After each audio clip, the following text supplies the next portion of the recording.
Mbote balandi ya mokili mobimba ezali bongo émission na bino sauvons les familles mokolo ya lelo tokoyamba moko apôtre kombo na ye Jérémie Kwe oyo azali bongo na posa ya kokangola mabota mingi ekolo ya biso to pe na mokili ya biso.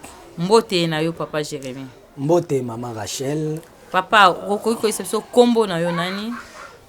Merci beaucoup Maman Rachel. Kombo na ngai ezali apôtre Jérémie Kwe ndenge oti koloba wana. Nazali moko ya basali ya Nzambe oyo naza na bambule belé déjà na bandi kosalela Nzambe. Nzamba pesinga lotomo lokola toma pona kosalela ye. Pe spécialité na ngai na kati ya musala Nzambe ezali domaine ya spiritualité pe ya délivrance. Naza exorciste. Epai wapi na rumeli na bambule belé na ko musala oyo. Bongo nazali pe pasteur responsable ya église La Montagne de l'Éternel oyo ezwami na mboka Kinshasa. Likanisi nini oyeli bana somi ya mokili mobimba TikTok, WhatsApp, bazana posa bayeba likanisi nini oyeli bango? Solo na memi lisolo moko na kati émission na yo ebengami na Sauvons les familles. Sauvons les familles. Pourquoi tozolobela Sauvons les familles? Parce que mabota na biso eza kokufa na makambo ebele etali ya molimo, les réalités spirituelles qui se passent dans les familles. Et ezali appel Seigneur, le Seigneur m'avait parlé qu'il y a des problèmes qui se passent dans des familles, il y a des réalités spirituelles qui sont à la base, qui sont la cause ya ba souffrance ya mabota ya bato ebele o baza victime na kati ya mabota pe sengaki nzamba telemisi ngai pona koya kobikisa mabota. Et kobosana te que la famille c'est la cellule de base oyo bisika wapi mutu aza ko se développer. Donc j'ai une mission particulière que le Seigneur m'a donnée pour sauver les familles. Voilà pourquoi tolobi sauvons les familles. Je pense que na cours et mission to développer ngo on comprendre bien pourquoi les sauvons les familles. Yango tonto ba tina nini pourquoi sauvons les familles? Solo ndenge na uti koloba maman Rachel. Sauvons les familles parce que na kati ya mabota il y a les réalités spirituelles qui se passent na kati ya mabota na biso. Ba réalité spirituelle ezali ebele o le kaka na kati ya ba famille eza ko ça la souffrance ya bana nzambe. Ozoye bana nzambe bazo sambela mais en réalité les vies ne changent pas. En réalité makambo zo marché te. Plus toza ko accuser les démons, nous accusons les Satan, mais nous avons des problèmes, il y a Satan, il y a problème à démonter, il y a beaucoup de réalités qui sont cachées dans la famille, des réalités qui sont cachées dans la famille qui fait que Bananzambe est la victime. La première des réalités, c'est la réalité du sang. Makila, c'est la première réalité qui cause la souffrance dans la mabota. Au mona mutu ebele bazo tambola zo vivre mais azo réussir malgré mes efforts, malgré ma classe atangi, malgré ma capacité intellectuelle, malgré ma cocu azanango, malgré ma opportunité azanango na vie mais azo réussir parfois c'est le sang qu'il a hérité et ça à la base il y a souffrance na ye ceux qui ososoli yango te o souffrir. Dans ta famille, tu fais les efforts, mais tu souffrir. Ça, c'est la première des réalités. La deuxième des réalités, c'est la réalité à ancêtre Nabiso. Les pactes, les alliances au Basala. Kobo Salate, la famille, c'est quoi? La première des choses, il fallait définir c'est quoi la famille. La famille, en réalité, c'est juste une succession de sang, la continuité des sangs. C'est-à-dire, la famille, c'est un sang divisé dans plusieurs corps. C'est-à-dire makila moko mais bakaboli yango na banzoto ebele eko yango komona ke makilo ezepa na yo yango pe ezepa ndeko na yo yango euti pa tata na yo et tata na yo makila waza nango azwaki yango pe pa tata na ye. C'est-à-dire c'est la continuité des sangs. Et lorsque Dieu voit la famille sur la terre, il voit la continuité des sangs qui se succèdent de l'homme à l'homme.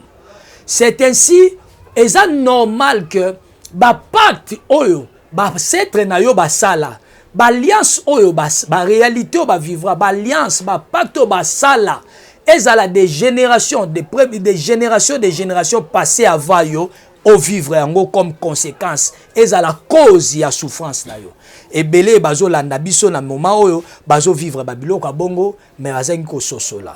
En tout cas, ce qui nous a fait occasion de la mission ndeko kozité na sime mission benga toko expliquer toko sunga yo. Il y a une autre réalité. Troisième réalité, c'est la réalité de la sorcellerie qui se cache dans nos familles. Nous sommes des familles africaines. Na biso na ba famille africaine, surtout plus biso ba congolais, la sorcellerie c'était un héritage. Oyo ancêtre na biso bazaki ko tikela yango. Donc la sorcellerie, une famille ne pouvait pas manquer la sorcellerie.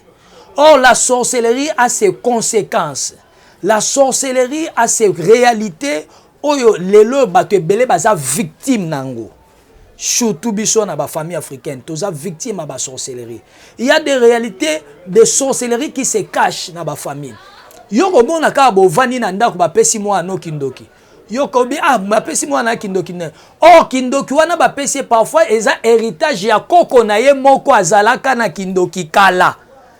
Siko kindoki ya koko wana tika yango esengelaki mutu azwa continuité na yango. C'est ainsi omoni kaka osutuki boye mwana ye ko hériter la sorcellerie. Ngai etant que mutu a umel mingi na makati ya domaine ya délivrance. Toyebi ba réalité wana maman Rachel et c'est pas ça. Toyebi ba réalité wana ebele. C'est-à-dire sorcellerie eza cause pe base ya ba souffrance ya batu ebele na kati ya ba famille. Ngai naza muto na sala ba délivrance à sorcellerie, délivrance à bana kindoki, je connais ba réalité. Ba réalité mususu ezali quatrième réalité ezali les lois établies na kati ya ba famille. Oyoko kuta botami na kati ya famille moko kuta déjà ba établissa ba loi ya ba limitation, ba loi ya ba blocage, ba loi ya ba freinage, ba loi oyo eza ko empêcher mutu à évoluer maman Rachel. Ça dit ba loi ezali établi déjà yo koti na kati ya famille wana china ki a vivre des lois wana. Cinquième des réalités ezali ba réalité o ba benga c'est-à-dire l'iniquité des pères qui se punit sur les enfants. Ndenge balobi na kati ya Exode 34 verset 5 à 7 Bible lobi, je suis l'Éternel qui punit l'iniquité des pères sur les enfants de leurs enfants jusqu'à la 3e et à la 4e génération. Or génération moko peut se passer une famille, génération moko peut se passer c'est au moins un siècle. Cela veut dire après un siècle bakolo ba ke famille wane leki famille musu est continuer. Si koso balobi que l'Éternel dit j'ai puni l'iniquité des pères sur les enfants jusqu'à la 3e et 4e génération, cela veut dire une souffrance et une faute commise et que la puni jusqu'à 4 siècles na kati ya famille. Au botami na famille moko mais 4 siècles après ozo vivre ba conséquences ya ba oyo ba boti na ba salaki. Peut-être botami na famille moko koko na yo azalaki un grand sorcier, azali ko boma bato, azali ko sacrifier ba vie humaine. Mais lelo yo botami na kati ya famille wana, oyebi bien pe ko botami na famille moko, te koko na nga zaki ndoki makasi. En tout cas koko na nga zaki mutamisala mabe. Koko na nga zaki so alobino ke lelo rokola mukate, lobo rola mukate, mais a sacrifier des vies. Or le sang et que n'aura perte. Ces victimes là bakufa, Dieu va les punir sur toi. Yango moni eza ba cause ebele. En tout cas, tant on se retrouver dans la réalité à Bongo, il faut kabwa nango. Okoza la wana, o vivre na famille moko boy papa na yo azaki un grand criminel, papa na yo azaki un assassin, il tuait des gens, il sacrifiait ba vie à batu. Est-ce que ba vie à batu ane kenda pamba? Et kenda pamba te tôt ou tard tu les payeras na ba forme nyonso. Eza ba réalité spirituelle, o eza ko vanda na ba famille na biso, o eza ko faire souffrir batu. Moutako zala génération essaie commettra qui iniquité c'est le cas. Ya yo ko bota manakati ya génération wana ayeko kuta makambo c'est le cas ezo landaye a comme victime. Ezo faire souffrir batu. Alors donc maman Rachel, ba réalité na kati ya ba famille eza ebele. Ezo sala que batu ba nyokwama. Oromona mutu asali 10 ans, 15 ans, 20 ans na église. Mais les choses ont changé, tes vies ont changé. Pourquoi? Parce que nous à découvrir tes réalités oyo ezako se passé eza caché na kati ya mabota yango moni na ba émission ko benga ngambala sima toko banda ko développer chaque réalité moko na expliquer yango très bien. Nazaro lobe la cinquième réalité où ezali l'iniquité des pères qui se punit sur les enfants. Papa sala ramabe à vivre à boko atangisi bana na mbongo ya crime, atangisi bana na mbongo ya koyiba, azo faire souffrir ba tumususu pour que bana ne ba vivre bien. Et ça ba réalité. Alors batu okoli na vie ya bongo yebisa ngai est-ce que soko si classe yango atozui musala mamsu pour ozwa musala te mamsu pa atozui musala oko souffrir tu le paieras. Et ça ba réalité spirituelle qui se cache na kati ya ba famille nakoki kotangela yo ba réalité ebele et une émission toza limité na temps mais ba réalité ebele na ko sepela bandeko bazo la émission ba hésiter te na sima ba benga et ba benga comme ça na ko orienter bango na ko éclaircir bango ba réalité ebele o ezali caché na kati ya ba famille oyo nzambe atali singai eza pona pamba te nzamba longoli singa na mboka ya Luanda bisika na vandaka ayebisinga nzamba ayebisinga lobi zonga na mboka Kinshasa parce que nazana musala rosala nayo na mabota o bazana Kinshasa et musala nazo sala ngai moko naza le premier à le faire na kati ya libota na ngai. J'ai changé ma famille. J'ai découvert des réalités spirituelles et que c'est passé dans la famille nanga na longi yango nde nzamba pesinga permission à lobi sala kende pe ko sauver ma bota mususu oyo baza ko nyokwama. C'est ainsi na sima émission oyo ndeko bandeko nyoso bazo landa biso bazo causer ko landa biso ba hésiter te ba benga. En tout cas le Seigneur va leur délivrer, va leur porter les miracles qu'il faut. Merci. On a quoi répondre yango na maman Rachel. Apporte ko ko pesa biso numéro à téléphone na yo. Numéro na nga ya téléphone ezali na WhatsApp ezali plus 243 84 25 22 143 plus 243 na bandeli 84 25 22 143 24 heures sur 24 mutu akoki ozwango akoki obenga ngai akoki ozwa ngai naza pe na équipe mobimba ya intercession oyo nazosala tozosala musala na ya baka kolandela baka makaya ya mabota surtout wana penze eza spécialité likabo nzamba pesa ngai ata mutu asala 10 ans 15 ans 20 ans zozanga mabota en tout cas nzambe na nga répondaka. Numéro mususu ezali so na koyo bakisa mama Rachel ezali plus 243 91 024 47 24 plus 243 091 024 47 24 wana eza ba contact na ngai soko bengo kozwa ngai moko mutute audience ezate o frais de nini ezate. Voilà, c'est un peu ça maman. Bisika nini mutu pa koyi koluka yo ki alinga mkutana na yo ayemba moko ozana biro te akoyi koya akutana na yo. Ngai na Kinshasa na eza lokola mupaya. Naza mupaya bien que na yena mission moko nzamba pesi ngai ya kosala musala. Actuellement naza na bisika oyo to bandi déjà kosambela eza na Mopulu numéro 13 na commune Makala juste soki ozui bato bazo utanzela Victoire à partir Victoire ozui rond-point Ngaba olobi ba kitso na veni Mopulu bato ba uti nzela monga fula bakoyi kozwa transport ya na partir rond-point Ngaba bazui commune ya Ngaba ba kitisio na veni Mopulu okiti otuni juste numéro 13 akoti na veni Mopulu arrêt Mopulu otuni numéro 13 na commune Makala ezali bis église la montagne de l'Éternel o ekambami na apôtre Jérémie Nkwe. Voilà on a kogi adresse na nga ndenge bakoyi kozwa ngai mais soko bengi ngai oza rapide pour na orienter yo. Merci beaucoup.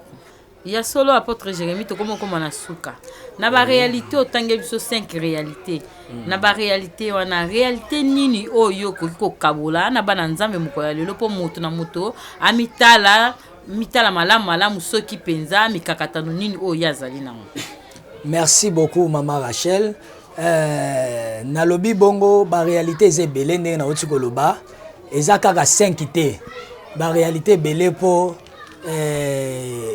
TV Zangonga moyena tanga nyonso ezalité moyena tanga ngo penza nyonso ezalité nde na tangi mwa muke pona ko situer bana nzambe basosola ba réalité zelbele mena lobi bandeko ba rozo opportunité à kolanda biso na ba numéro na pesi pe ba numéro eza écrit wana na ban de l'écran ba ko benga to ko solola ngo à long et large nazana pona ko aider bana nzambe ce n'est pas pour rien na tiki mboka nazalaki pona ko ya awa bongo pona ko répondre na mutuna na yo réalité soki réalité moko na ko yikoloba ezali réalité à 100 na yebi naza mutu molimo je suis un homme spirituel na umeli na tangu belé na makambo ya délivrance en tout cas kolanda pe ndenge makambo ngo ekomi lelo yo ezo sala na pasi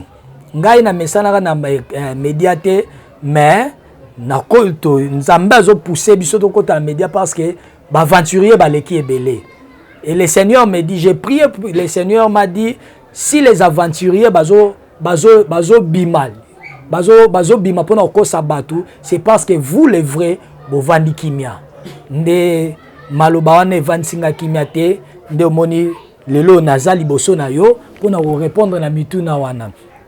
Alors, il y a une réalité bien aimée, et ça réalité à 100. Les 100 dengue na uti koloba, la famille c'est la succession des sangs.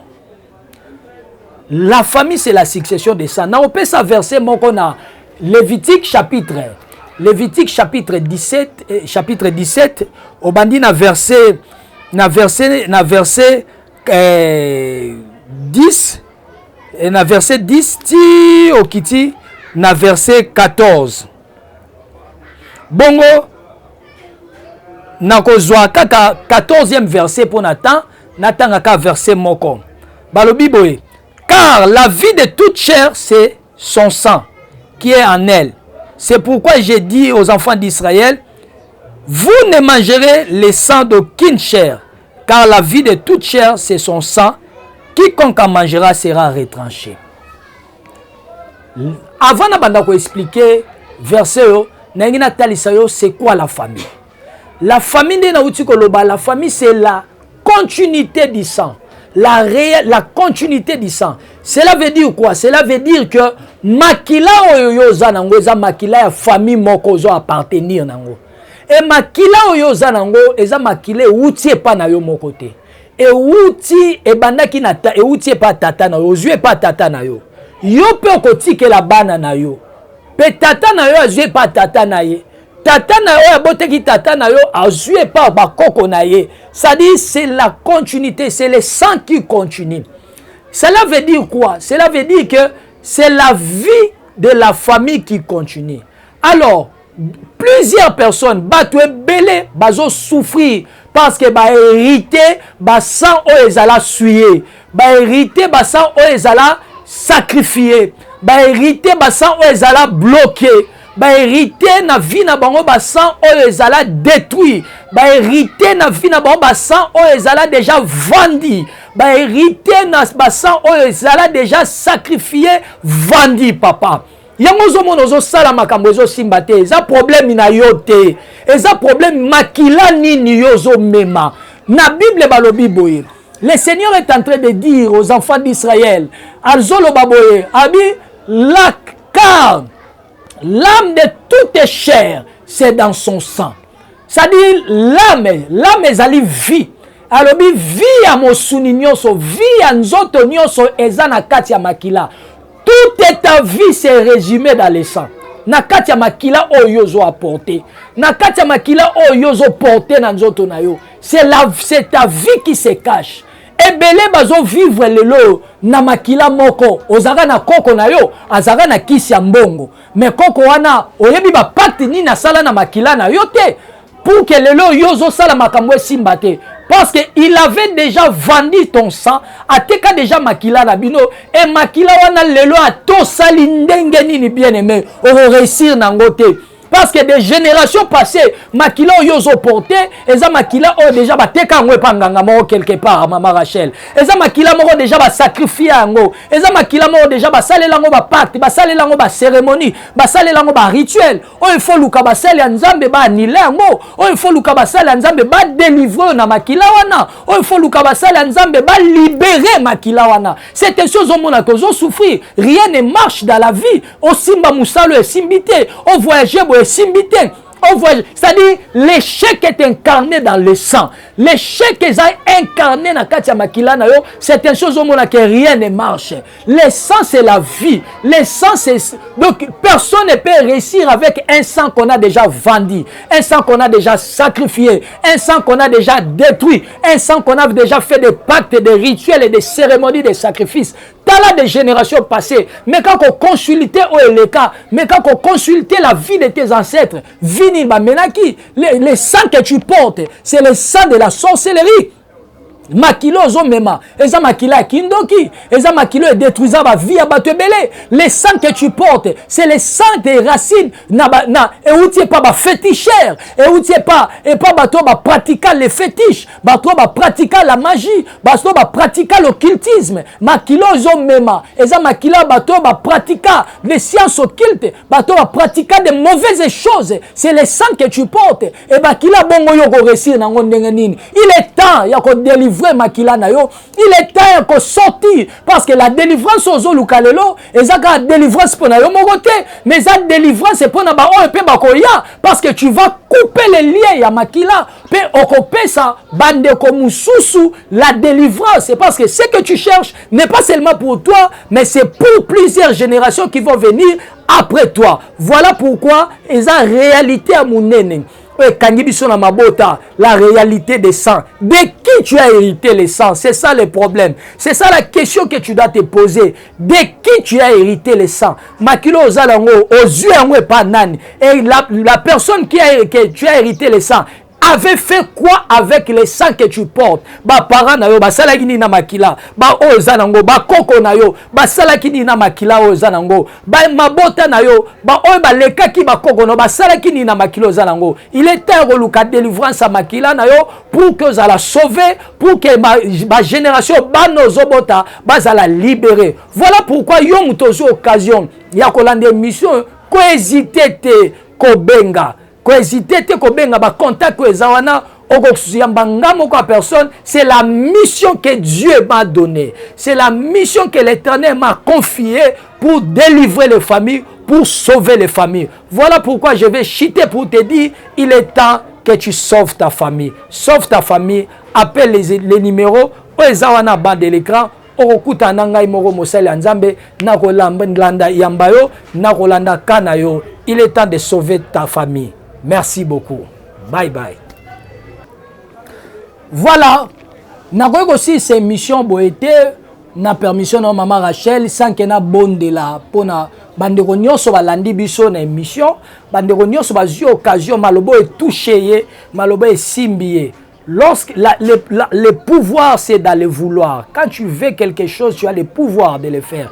Nazo koba, nazo bonde la pona yo, yo mtolandi émission yo, nzambe nanga sunga yo, nzambe nangai ayeba kotombola loboko likolo na yo. Bisiko zali gumbaka mutu na yo, landa losambo, fongola maboko na yo. Père éternel, notre Dieu tout puissant. Na bonde li pona bandeko nyonso, balandi ngai na émission oyo. Na bondeli pona bandeko bazolanda biso libanda ya mboka Congo. Na bondeli pona bandeko bazana ba ka oyo ba situation oyo baza victime ya ba réalité spirituelle ezo se passer na ba famille oyo bazanga ikoyeba. Na bondeli pona mutu nyonso a souffrir ta mulai par ignorance. Na bondeli pona bana na yo oyo bazo nyokwama. Lo sambo na ngai ezali que tu es tant de ta main puissante qui est invisible. O délivrer ma vie. O kangola ndeko oyo azolanda ngai. O azwita kolanda ngai. Kangola ye, kota likambu na ye. Délivre lui. Libère sa vie. Libère son sang. Bisiko zo kangola mana kombo a Yesu Christ. Bisiko sali makila nous la libérer. Que tu sentes que l'Éternel te touche, te libérer. Que tu sentes la main de Dieu t'accompagner pour ta délivrance. au nom de Jésus-Christ. Et j'ai pris que Dieu te donne le vouloir. Yakoluka basali anzambe, yakoluka mosali anzambe, pour na oye bako vivre délivrance tayo. Que l'Éternel te bénisse, que les choses changent dans ta vie. Au nom puissant du Seigneur Jésus-Christ, que j'ai ainsi prié, je dis merci Seigneur Jésus-Christ. Amen. Amen. Betela Yesu Christ maboko bisiko zali. Nzamba pambola yo tokutani na prochain numéro. Bye bye.